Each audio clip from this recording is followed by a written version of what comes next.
વાત હવે ગુજરાતની ને તેમાં અમરેલી જિલ્લાની કરીએ તો અહીં વરસાદી માહોલ જોવા મળી રહ્યો છે। જાફરાબાદ શહેરમાં ધોધમાર વરસાદ વરસ્યો। જાફરાબાદની બજારોમાં ચારે તરફ બસ પાણી જ પાણી જોવા મળી રહ્યું છે। અડધા કલાકના વરસાદમાં તો રસ્તા પર વરસાદી પાણી વહેતા થઈ ગયા। જાફરાબાદ તાલુકાના મોટા ભાગના ગ્રામ્ય વિસ્તારોની અંદર વરસાદ વરસ્યો છે।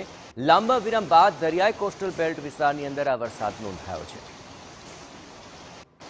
રસ્તા પર જાણે કે નદી વહી રહી હોય તેવા આ દ્રશ્યો સામે આવ્યા છે અને અડધા કલાકમાં તો અહીં પાણી થઈ ગયું। અમરેલી જિલ્લામાં સાર્વત્રિક વરસાદ છે, પણ ખાસ કરીને જાફરાબાદ અને તેની આસપાસના વિસ્તારોમાં અને કોસ્ટલ એરિયાની અંદર સૌથી વધુ વરસાદ નોંધાયો છે, જેને કારણે રસ્તાઓ પર જાણે નદી વહેતી હોય તેવા દ્રશ્યો સામે આવ્યા છે।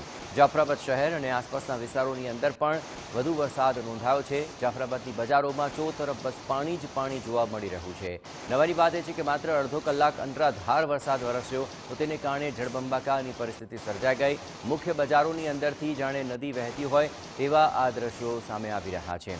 રસ્તા પર નદી વહી રહી છે અને તેવી મેઘાની તોફાની બેટિંગ માત્ર અડધા કલાકમાં સર્જાય અને તેને કારણે મોટાભાગના વિસ્તારોની અંદર જળબંબાકારની પરિસ્થિતિ છે। ખાસ કરીને આ કોસ્ટલ એરિયાની અંદર વધારે વરસાદ નોંધાયો છે। આ ઉપરાંત ગ્રામીણ વિસ્તારોની અંદર સાર્વત્રિક વરસાદના અહેવાલ મળી રહ્યા છે। ધીમી ધારે ગ્રામ્ય વિસ્તારોની અંદર પણ સતત વરસાદ વરસી રહ્યો છે। પણ જાફરાબાદ આ ઉપરાંત દરિયાઈ કોસ્ટલ એરિયા આ તમામ વિસ્તારોમાં ભારે વરસાદ વરસ્યો। અડધો કલાક એવો અનરાધાર વરસાદ વરસ્યો કે જળબંબાકારની પરિસ્થિતિ સર્જાઈ ગઈ અને રસ્તાઓ ઉપર પણ જાણે નદી વહેતી હોય તેવા આ દ્રશ્યો સામે આવી રહ્યા છે। વધુ વિગતે વાત કરી રહ્યા છે, જોડાઈ રહ્યા છે TV9 સંવાદદાતા જયદેવ કાઠી। જયદેવ, કયા એવા વિસ્તારો છે કે જ્યાં જળબંબાકારની પરિસ્થિતિ છે? જયદેવ, બિલકુલ જે રીતે 3 થી 4 દિવસથી લાંબા વિરામ બાદ આજે દરિયાઈ કોસ્ટલ બેલ્ટ વિસ્તાર છે જ્યાં જાફરાબાદ શહેર છે ત્યાં ધોધમાર વરસાદ છે તે પડ્યો છે, જેના કારણે જાફરાબાદ શહેરની જે મુખ્ય બજારો છે ત્યાં જળબંબાકારની સ્થિતિ છે તે જોવા મળી છે।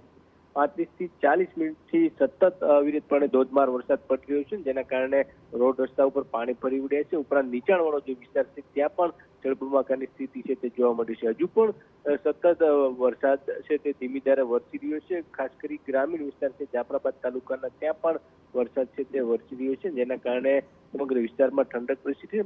પરંતુ સૌથી વધુ જે જાફરાબાદ શહેર છે ત્યાં સતત વરસાદ છે તે વરસી રહ્યો છે। બિલકુલ જયદેવ, તમામ ગતિવિધિઓ પર આપ નજર રાખતા રહેજો। તો જયદેવ જણાવી રહ્યા તે પ્રમાણે અહીં અનરાધાર જે વરસાદ તૂટી પડ્યો તેને કારણે આ જળબંબાકારની પરિસ્થિતિ સર્જાઈ। જિલ્લામાં મોટાભાગના ગ્રામીણ વિસ્તારોની અંદર પણ વરસાદ છે।